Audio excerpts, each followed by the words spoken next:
नमस्कार,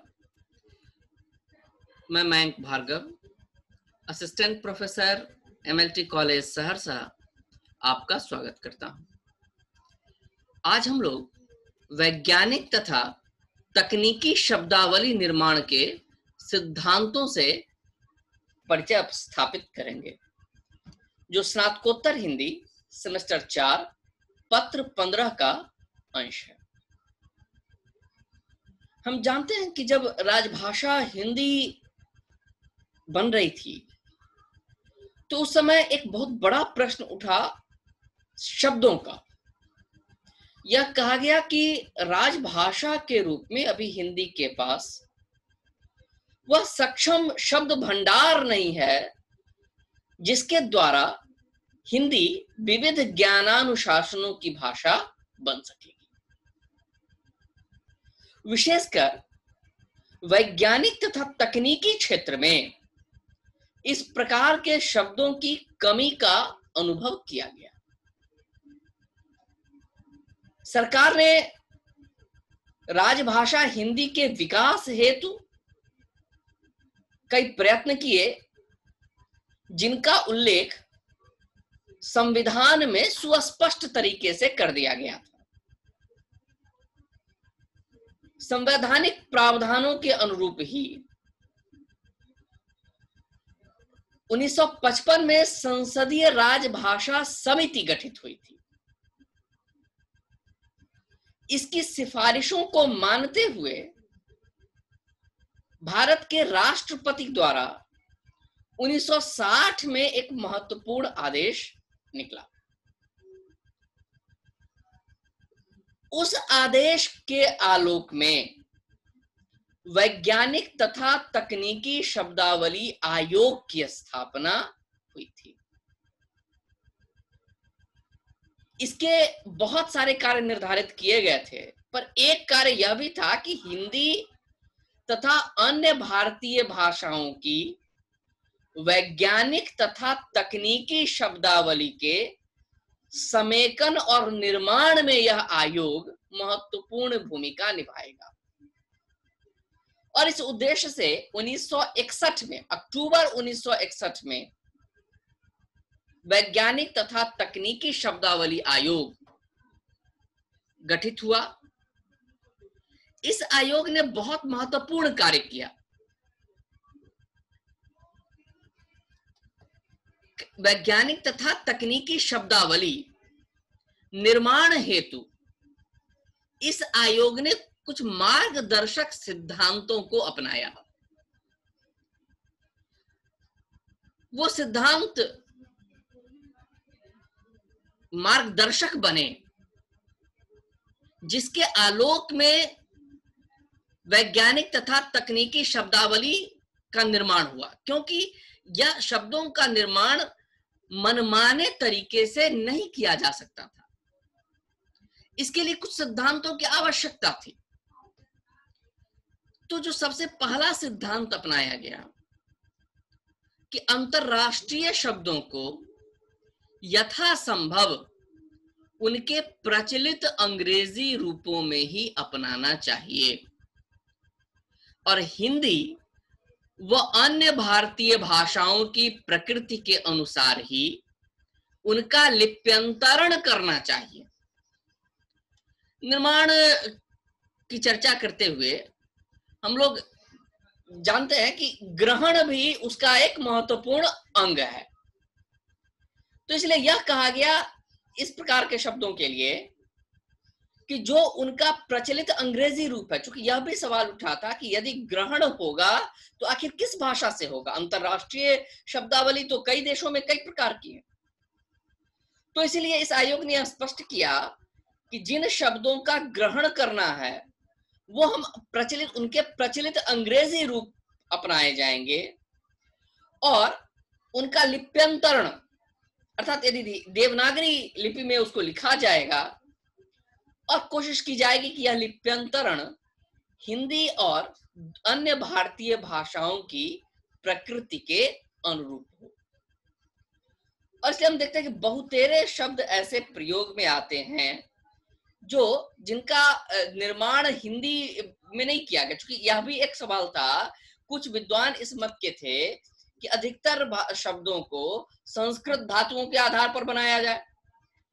कुछ लोग दूसरी भारतीय भाषाओं के आधार पर शब्दों का निर्माण चाहते थे। तो कई बार इसमें क्लिष्टता बहुत हो जाती है। इसलिए इस क्लिष्टता को दूर करने के लिए इस आयोग ने यह सिद्धांत अपनाया कि यथासंभव अंतरराष्ट्रीय शब्दों के प्रचलित अंग्रेजी रूप अपनाए जाएंगे और हिंदी और अन्य भारतीय भाषाओं की प्रकृति के अनुरूप उनका लिप्यंतरण होगा।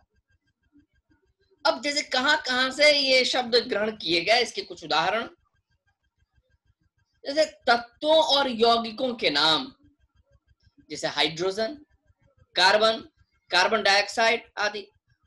क्योंकि कुछ लोग इसका हिंदी अनुवाद करना चाहते थे, जैसे ऑक्सीजन का ओक्सीजन, हाइड्रोजन का हाइड्रोजन, या इस प्रकार के अनुवाद।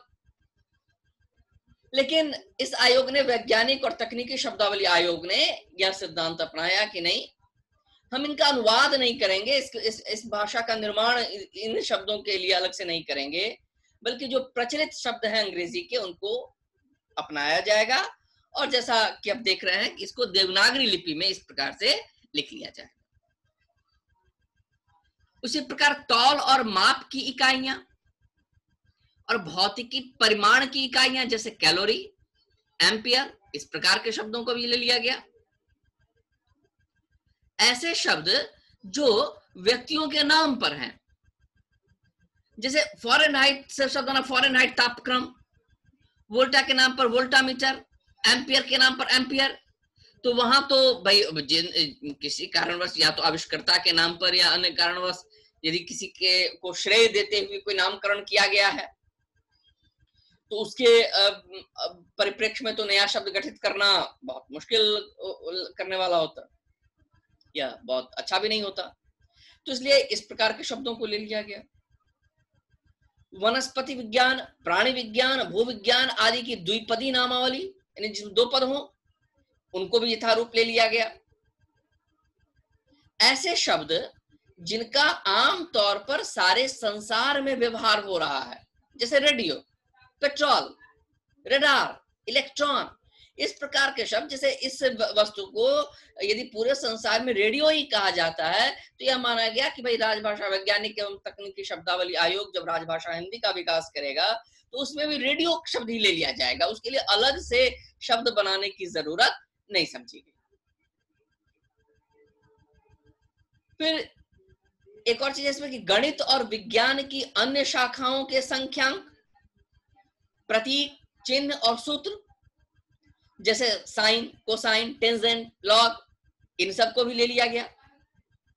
और यह भी कहा गया कि गणितीय संक्रियाओं में प्रयुक्त अक्षर रोमन या ग्रीक वर्णमाला के होने चाहिए, वहां पर देवनागरी की जरूरत नहीं है। वो गणितीय संक्रियाएं है तो वहां रोमन या ग्रीक वर्णमाला का प्रयोग किया जाएगा। फिर इसका दूसरा सिद्धांत है कि प्रत्येक रोमन लिपि में अंतरराष्ट्रीय रूप में ही रखे जाएंगे, परंतु संक्षिप्त रूप नागरी और मानक रूपों में भी विशेषतः साधारण तौल और माप में लिखे जा सकते हैं। जैसे किलोमीटर का प्रतीक km, हिंदी लिखते समय भी हम km लिख सकते हैं, लेकिन इसका जो नागरी संक्षिप्त रूप होगा वह किलोमीटर। हम किलोमीटर शब्द को ले सकते हैं, ले रहे हैं, ग्रहण तो कर लिया किलोमीटर शब्द को, तो वहां पर जब इसका संक्षिप्त अक्षर प्रयोग करेंगे तो वहां km की बजाय मी, किलोमीटर, इस प्रकार देवनागरी में प्रयोग कर सकते हैं। और कहा कि यह जो सिद्धांत है संक्षिप्त अक्षरों का के हिंदी रूप करने का, यह आमतौर पर बाल साहित्य यानी बच्चों के लिए जो किताबें हैं या लोकप्रिय पुस्तकें जिसको आम जनता पढ़ती है, वैज्ञानिक ही नहीं पढ़ते, आम जनता जिसके द्वारा विज्ञान से परिचित होती है, उनमें यह सिद्धांत अपनाया जाएगा कि देवनागरी रूप में हम उसको ले लेंगे।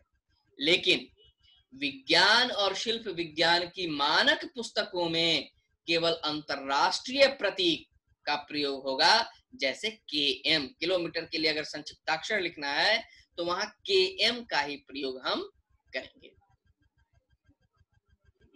ज्यामितीय आकृतियों की बात करते हुए कहा गया कि ज्यामितीय आकृतियों में भारतीय लिपियों में अक्षर प्रयुक्त किए जा सकते हैं। जैसे कोई त्रिभुज बनाए तो त्रिभुज का नाम अंग्रेजी से ABC लिखते हैं, तो वहां अ ब स लिखा जा सकता है। तो ज्यामितीय आकृतियों में भारतीय लिपियों में अक्षर प्रयुक्त किए जा सकते हैं, लेकिन फिर यहाँ कहा कि त्रिकोणमितीय संबंधों में केवल रोमन अथवा ग्रीक अक्षर ही प्रयुक्त करने चाहिए, जैसे साइन ए वहां अंग्रेजी में ही लिखेंगे। चौथा सिद्धांत अपनाया गया कि संकल्पनाओं को व्यक्त करने वाले शब्दों का सामान्यतः अनुवाद किया जाना चाहिए। इसका पांचवा सिद्धांत है कि हिंदी पर्यायों का चुनाव करते समय सरलता, अर्थ की परिशुद्धता और सुबोधता का विशेष ध्यान रखा जाना चाहिए। सुधार विरोधी और विशुद्धिवादी प्रवृत्तियों से बचना चाहिए, जिसकी चर्चा कुछ देर पहले भी हो रही थी कि एक विद्वानों का एक वर्ग था जो शुद्धतावादी था, जो अधिकतर शब्दों का निर्माण संस्कृत की धातुओं के आधार पर करना चाहता था।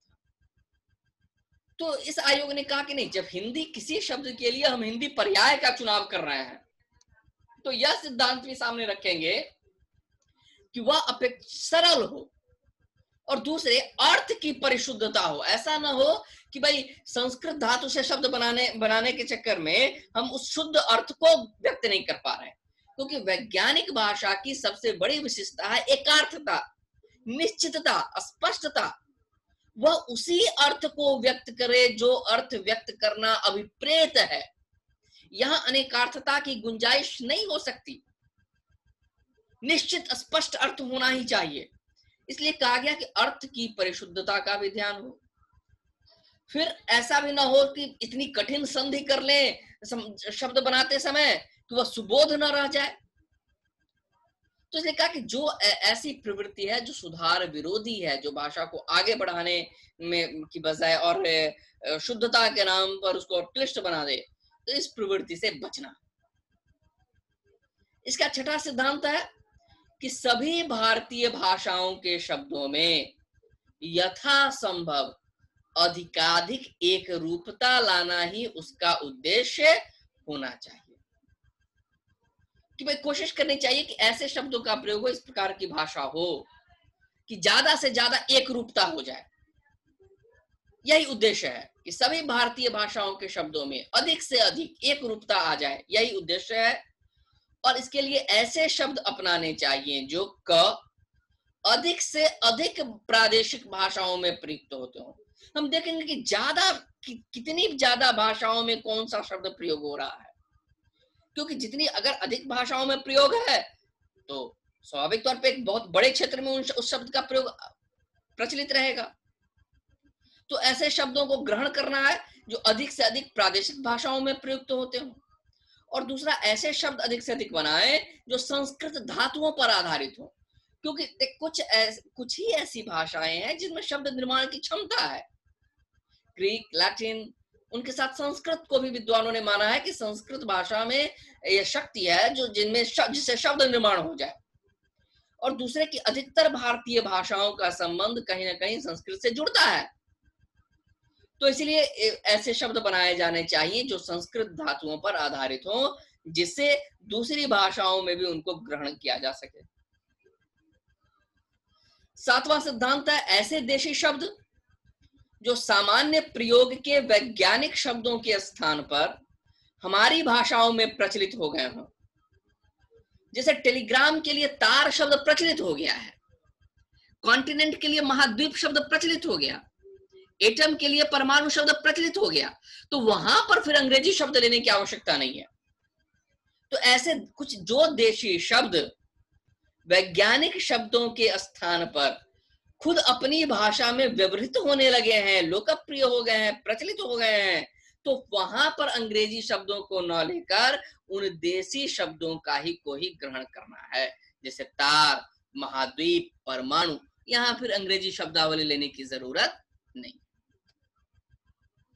कुछ विदेशी शब्द चाहे वो अंग्रेजी को हो, पुर्तगाली के हो, फ्रांसीसी को हो, यानी ऐसी भाषाओं के विदेशी शब्द जो भारतीय भाषाओं में प्रचलित हो गए उनको उसी रूप में अपना लिया जाए, जैसे engine, machine, metre, litre, prism, torch, ये दूसरी भाषाओं के शब्द हैं, लेकिन गांव में भी इसका प्रयोग होता है, जन सामान्य इसका प्रयोग करता है। कई दफा तो लगता ही नहीं कि ये दूसरी भाषा के शब्द है।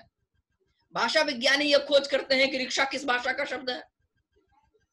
एक सामान्य व्यक्ति नहीं समझ पाता कि अलमीरा शब्द कहां से आया, उसको उसके लिए उसकी भाषा का शब्द है।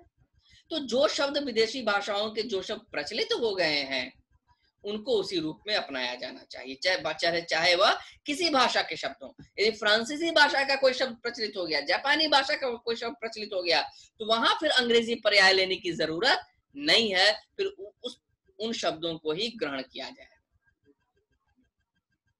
और जब ऐसे शब्दों का लिप्यंतरण करते हैं तो इन शब्दों का देवनागरी लिपि में लिप्यंतरण इतना जटिल नहीं होना चाहिए कि उसके कारण वर्तमान देवनागरी लिपि में नए चिन्ह, नए प्रतीक शामिल करने की जरूरत पड़े।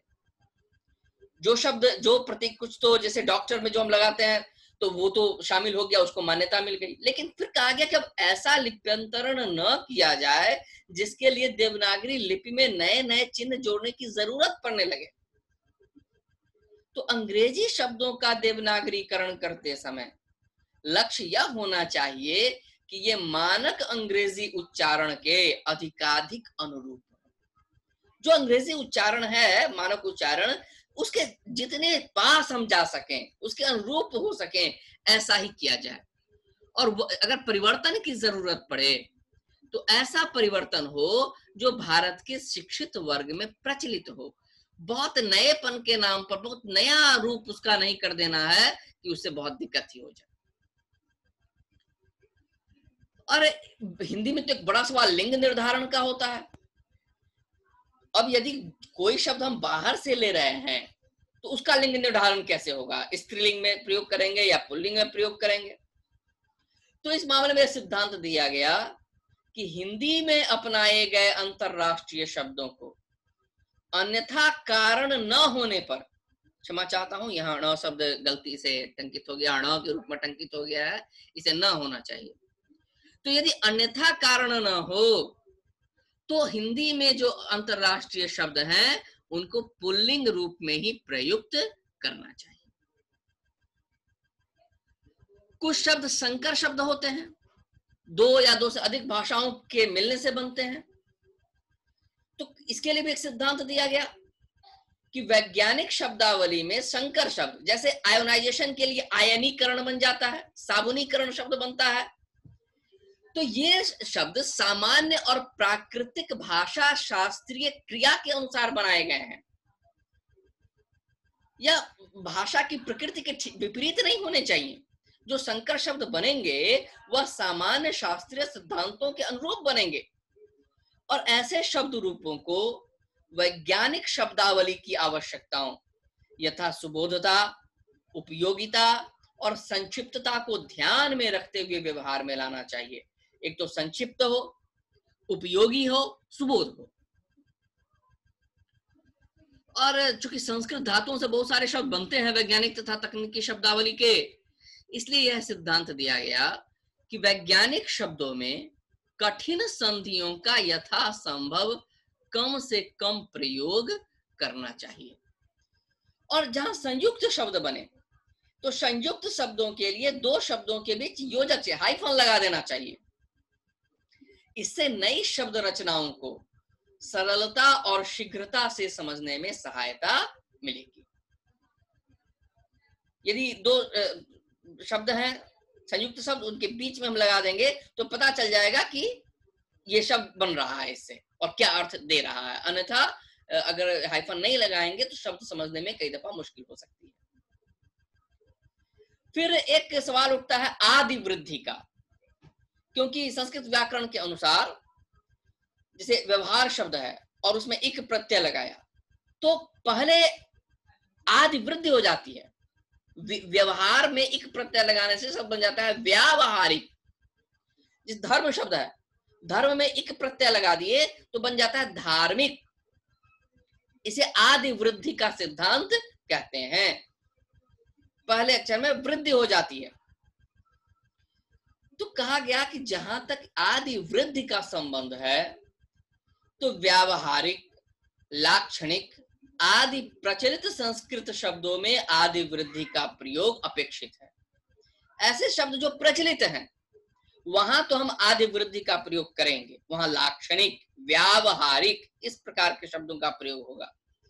लेकिन जो नवनिर्मित शब्द हैं, नए शब्द जो बनाए गए हैं, वहां सुविधा के ख्याल से कहा गया कि इस आदि वृद्धि के सिद्धांत को छोड़ा जा सकता है, इसे बचा जा सकता है। यहाँ पर आदि वृद्धि सिद्धांत का प्रयोग नवनिर्मित शब्दों में भी हो, यह आवश्यक नहीं।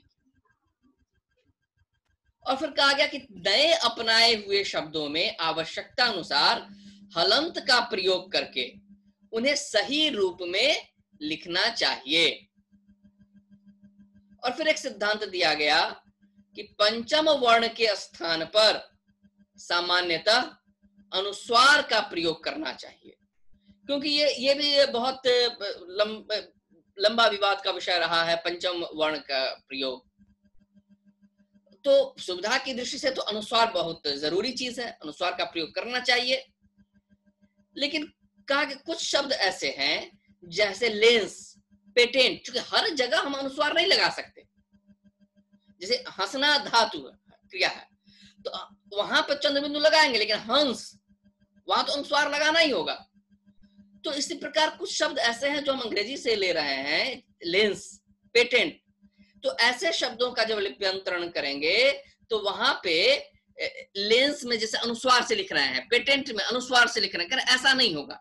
जहां वह ध्वनि आधे न की ध्वनि है तो वहां उसका ही प्रयोग, यहाँ फिर मैं क्षमा चाहूंगा, अड़ा गलत हो गया है, यहाँ न होना चाहिए। तो इसमें लेंस का लिप्यंतरण जब करेंगे तो वहां नौसा संयुक्त लगाएंगे, पेटेंट का प्रयोग करेंगे तो नौटा संयुक्त लगाएंगे। तो इस प्रकार ये सिद्धांत अपनाए गए और इन सिद्धांतों के आलोक में ही वैज्ञानिक तथा तकनीकी शब्दावली आयोग ने बहुत सारे शब्दों का निर्माण किया और बहुत महत्वपूर्ण भूमिका निभाई वैज्ञानिक तथा तकनीकी शब्दावली आयोग ने। और बहुत संदर्भ ग्रंथ, बहुत वृहत कोश इसके द्वारा प्रकाशित हुए, जिसके द्वारा आज यह मार्ग अपेक्षाकृत सुगम हुआ है। आशा है आज के संवाद के द्वारा हमारे छात्र वैज्ञानिक तथा तकनीकी शब्दावली निर्माण के सिद्धांतों से परिचित हुए होंगे। इस विषय के अन्य आयामों से हम भविष्य में अगले संवादों में प्रकाश डालेंगे, हम लोग इस पर चर्चा करेंगे। आशा है आपको आज का यह संवाद अच्छा लगा होगा। आपके सहयोग के लिए, साथ के लिए बहुत बहुत धन्यवाद, आभार।